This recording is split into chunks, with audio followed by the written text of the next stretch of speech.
আপনার যাদেরকে গ্রেফতার করা দরকার তাদেরকে গ্রেফতার না করে তারা একটা রিস্কাওয়ালাকে গ্রেফতার করলো। আপনার কি বুঝাতে চাচ্ছেন? আপনার কি বুঝাতে চাচ্ছেন?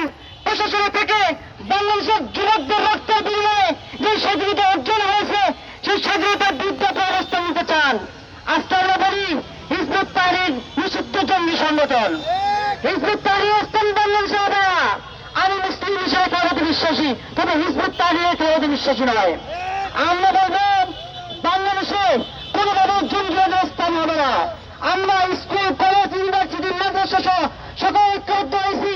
বাংলাদেশ গণতান্ত্রিক ছাত্র সংসদ আমরা ঐক্যবদ্ধ। স্বাধীনতার পর আমরা একে অপর হাতে হাত রেখেছি বাংলাদেশের মানুষকে একটি সুন্দর সুশৃঙ্খল রাষ্ট্র গঠনের জন্য। আমি সারা দেশের সমস্ত শিক্ষার্থীদের বলবো বাংলাদেশ গণতান্ত্রিক ছাত্র সংসদ আপনারা আসুন। এই ছাত্র সংসদ বাংলাদেশের স্বাধীনতা অক্ষুণ্ণ রাখার একটা সংগঠন।